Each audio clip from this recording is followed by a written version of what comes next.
Welcome to Order Before Modern Systems. Here, we explore how everyday order functioned before modern systems, institutions, and formal rules existed. This channel examines how routine, habit, and shared expectations shaped daily life long before modern organization took form. When people today talk about normal behavior, they often think of written rules, school policies, workplace handbooks, city laws, or online terms of service. In much of the past, many of the most important rules were not written down in one place.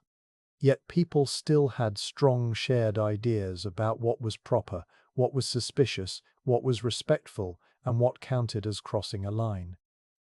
In older societies, recognizing normal behavior was not mainly about reading a rulebook. It was about living inside a web of expectations. Those expectations were learned through daily routine, community life, religion, work roles, family hierarchy, and local custom.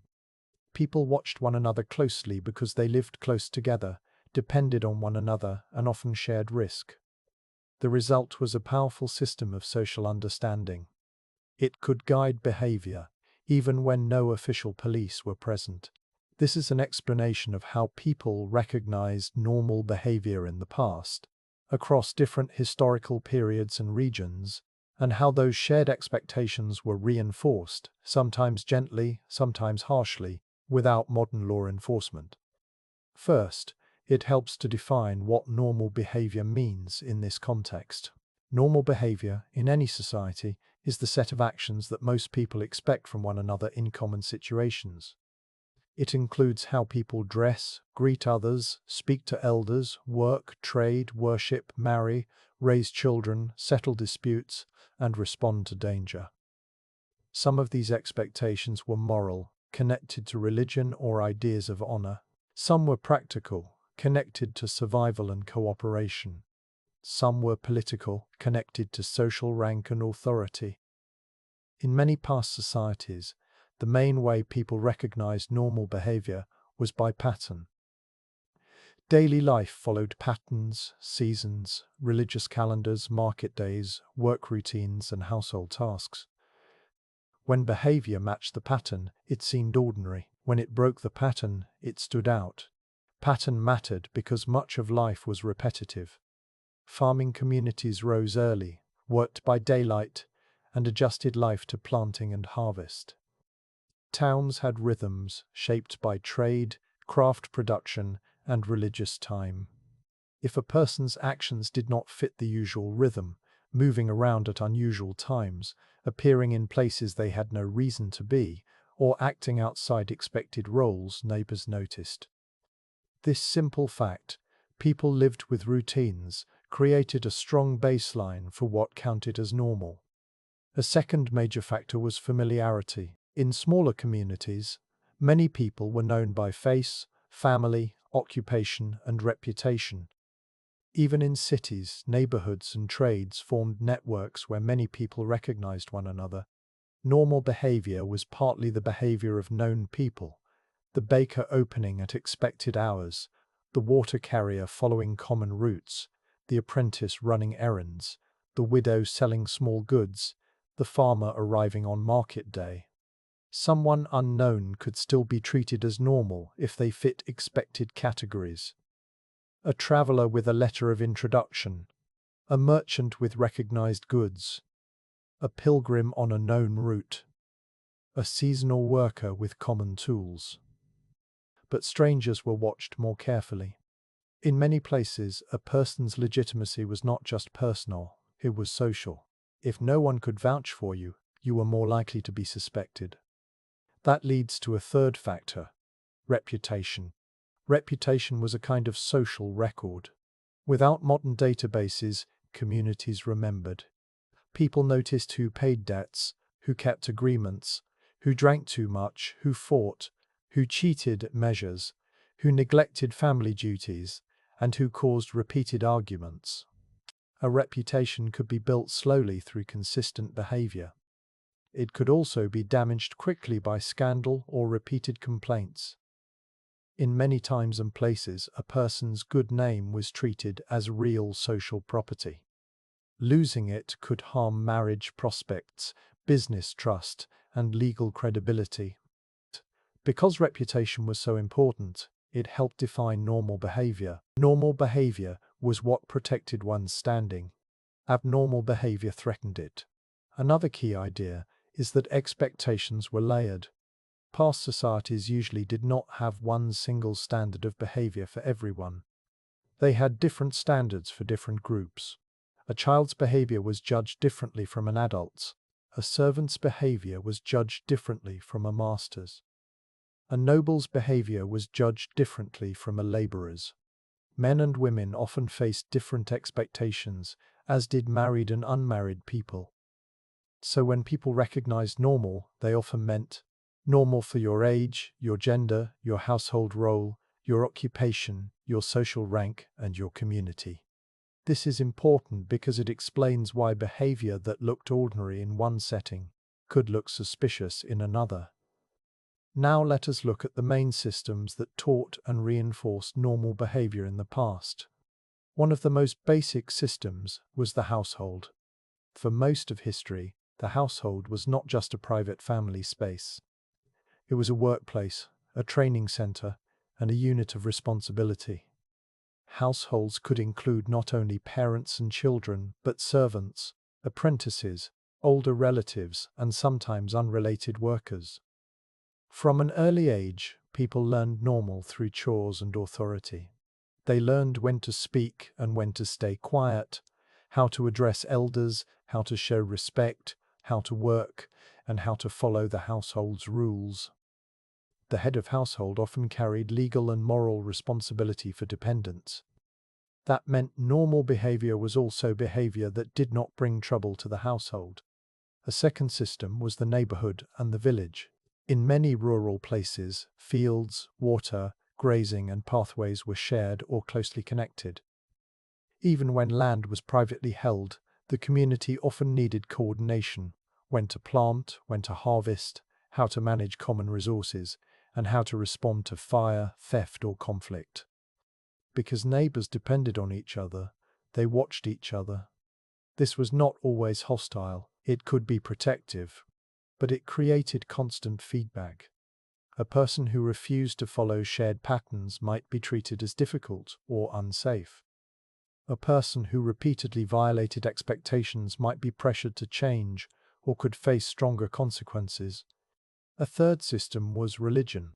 In many societies, religious institutions and religious belief shaped everyday expectations. Religion could define normal behavior through teachings about marriage, sexuality, honesty, charity, respect, and proper worship. Even when religious rules were not enforced by a modern state, they could still be enforced socially. People judged each other by participation in worship, public behavior, and compliance with moral standards.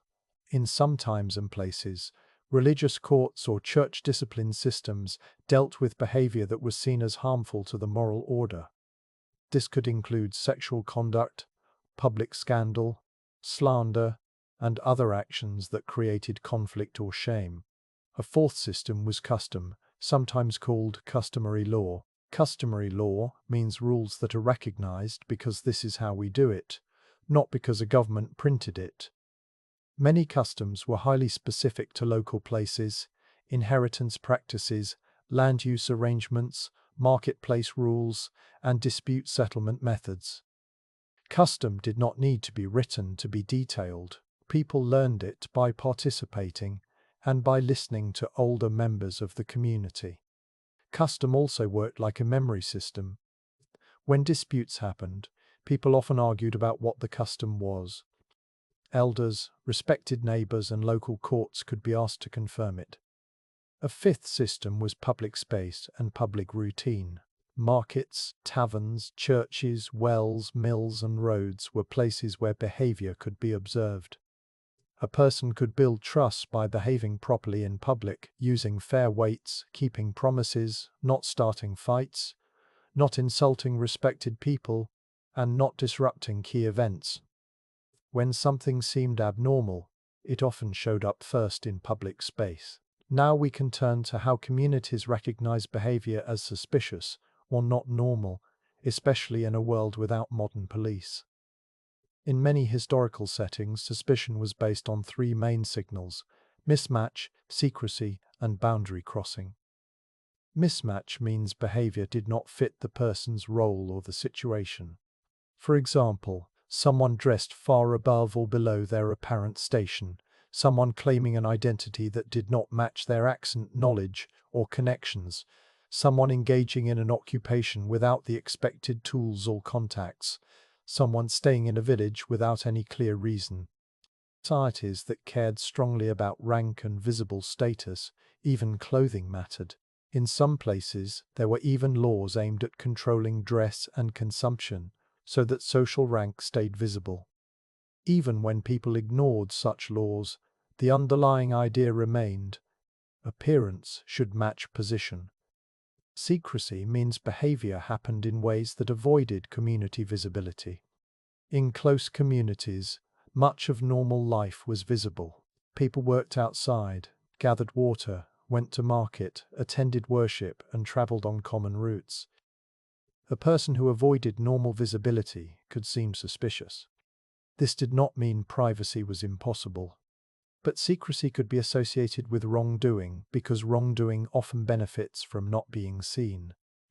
Boundary crossing means someone crossed lines that mattered socially. Boundaries could be physical, like entering certain spaces without permission. They could be moral, like breaking sexual rules. They could be social, like challenging authority openly, insulting elders, or refusing accepted dispute processes. When boundary crossing happened, it could trigger community action. Community action did not always mean violence. Often it meant talk. Gossip, in many societies, was not only entertainment. It was a way information moved. It spread warnings, protected reputations, and coordinated shared views of events.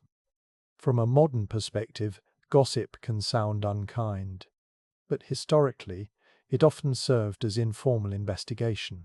If something happened, people compared stories. Who was there? What time did it happen? What had been said earlier? Had anything similar happened before? This comparison helped communities decide what was normal and what was not. Along with gossip came other informal sanctions. These could include disapproval, avoidance, loss of trade, refusal to cooperate, or public criticism. In some communities, these pressures were enough to bring someone back into line. If informal pressure did not work, some places had stronger communal methods. One category of stronger methods was collective responsibility. In several historical systems, groups were held responsible for the conduct of members. The logic was simple: if the group might be punished, the group will encourage good behavior. In medieval England, for example, many men were organized into tithings under a system often called frank pledge. The group could be responsible for producing a suspect in court, and failure could lead to fines. This structure encouraged neighbors to pay attention to each other's conduct and to intervene early. Another communal method was pursuit and alarm. In some legal traditions, when a crime was witnessed, bystanders were expected to raise an alarm and join in pursuit. This is often described as a hue and cry in medieval common law contexts. The idea was that community members were part of keeping the peace. Normal behavior included responding when called. In such systems, people recognized abnormal behavior, partly through immediate reaction. Someone running away, someone carrying goods that did not seem to belong to them, someone behaving violently, or someone trying to hide. Another category of enforcement was public shaming rituals. In parts of Europe and North America, communities sometimes used loud public demonstrations to express disapproval of certain behaviors, especially those seen as breaking family or marital expectations. These customs could vary by place and time. The key point is that the community itself acted as an audience and a pressure force. This kind of pressure could be used to mark behavior as outside normal expectations, especially when formal courts were distant or slow. However, it is important to understand a basic limit. Communities could be wrong. Without modern forensic methods, communities relied on observation, memory, rumor, and reputation. This could produce mistakes and injustice. But the goal here is not to judge by modern standards. It is to explain how the system worked. In many settings, normal behavior was not just cultural. It was also administrative. States and local authorities sometimes created records and checkpoints that shaped what was normal. For example, some societies kept household registers and expected people to stay tied to a village, a trade, or a recognized status category. When movement was restricted, simply traveling without permission could be treated as abnormal. In Tokugawa, Japan, for instance, households could be organized into small mutual responsibility groups, and local administration used records and controls on travel. In such a setting, normal behavior included being properly registered, having a known place in a local group, and traveling with the right permission. In Europe, travel also often depended on letters of passage, guild connections, or employer references. Without these social proofs, movement could appear suspicious. This shows an important point. The definition of normal behavior often matched the needs of governance. When authorities needed taxes, labor, and military service, they needed people to be findable. When they feared disorder, they wanted communities to monitor themselves. Systems of registration and mutual responsibility made the population more legible and easier to control. But even without heavy state control, local economic life shaped norms. In market towns, normal behavior included fair dealing, honest weights and measures, consistent quality, and predictable pricing. Repeated cheating could harm the town's reputation and cause conflict. In craft production, normal behavior included following guild rules, serving apprentices properly, not stealing trade secrets, and respecting boundaries between crafts. In farming villages, normal behavior included respecting property lines, grazing rules, water rights, and shared labor expectations. When these economic norms were violated, the community treated it as a serious problem because it threatened survival and trust. Now consider how children and new members learned what was normal. Learning norms did not require a classroom, though some societies had schooling. Most learning happened through observation, correction, and repetition. Children watched how adults greeted one another, how they handled tools, how they spoke in public, how they treated guests, and how they followed religious practices. When children broke norms, correction could be immediate. It could be gentle instruction or harsh punishment, depending on time and place. Apprentices learned norms not only about a craft but about behavior, punctuality, respect, cleanliness of work, and loyalty to a master. Newcomers learned norms by copying others and by receiving warnings.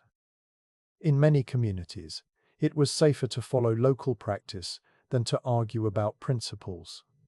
Over time, people internalized expectations. They did not think of them as external rules. They felt like common sense. That internalization is one reason normal behavior can be so strong. People follow norms even when no one is watching because they have learned that certain actions are simply what a decent person does. But norms were not fixed. Normal behavior changed over centuries and could differ by region, class, religion, and local tradition. For example, ideas about proper clothing shifted with fashion, trade, and wealth. Authorities sometimes tried to stop these changes through laws against luxury, but the fact that such laws were repeated again and again suggests that people kept pushing boundaries. Ideas about moral behavior also shifted. Religious reforms in different periods created new expectations for worship, family life, and public conduct.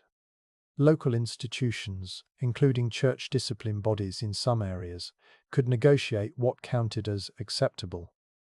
Economic change also altered what seemed normal. After major events like population decline or wage changes, patterns of consumption and status display could shift, and communities responded. War, migration, and urban growth also changed norms. Cities brought together strangers and created new ways to recognize normal, often based less on personal familiarity and more on documents, uniforms, guild membership, and official oversight. Still, even in cities, people formed smaller circles of familiarity: streets, parishes, trades, and tavern networks. Now let us connect these social systems to crime, justice, investigation, and punishment. Before modern police forces, investigation often started with community knowledge. Something went missing. The first questions were practical and social. Who had access? Who was seen nearby? Who had a motive? Who had done similar things? Who suddenly had money or goods? These were not scientific methods. They were social methods. Accusations could come from victims, neighbors, or local officials. In some systems, groups of local men served on juries or made presentments, meaning they reported suspected offenses to a court based on local knowledge. Local courts, such as manorial courts in parts of medieval Europe, dealt with many disputes and minor offenses. Community members could be involved in reporting or judging, using shared expectations as a standard. For more serious crimes, larger courts could be involved. But even then, the early stages often relied on local recognition of what was normal and what was not. Punishment also linked closely to norms. A major purpose of punishment in many historical systems was not only to penalize an individual, but to restore order and confirm shared standards. This is one reason public punishments were common. Public punishment demonstrated the boundary between acceptable and unacceptable behavior. But informal punishment existed too. Loss of reputation, exclusion from trade networks, refusal of help, or pressure to leave a community could be serious consequences. In small communities, exclusion could threaten survival. In mutual responsibility systems, punishment could spread to the group through fines. That created pressure for neighbors to control each other. In religious discipline systems, penalties could include public confession, penance, or exclusion from religious life, depending on the tradition and time. All these tools worked because people shared an understanding of normal behavior. Without that shared understanding, the community could not coordinate. Now, it is important to recognize that normal behavior did not always mean kind behavior. Some norms supported hierarchy, inequality, and harsh treatment of outsiders. Some norms demanded strict obedience. Some norms punished differences, but the focus here is function, how norms created a stable pattern of life, how they allowed communities to recognize threats, and how they formed the first line of social regulation. So, what were the main signals of normal behavior in the past? First, predictable routine. People expected others to follow the rhythms of work, worship, and household life. Second, visible belonging. Names, family ties, guild membership, household affiliation, and local recognition mattered. Third, proper role behavior. People were judged by whether they acted as their role required, as a parent, apprentice, neighbor, tenant, or official. Fourth, respect for boundaries. This meant respecting property lines, moral codes, social ranks, and authority structures. Fifth, consistent reputation. A person whose behavior matched their past reputation seemed normal. Sudden changes raised questions. Sixth, participation in shared obligations. Joining communal work, responding to alarms, paying dues, showing up for local duties, and supporting shared institutions were signs of normality. Seventh, conformity in outward signs. Dress, language, behavior in public, and the way one carried oneself mattered.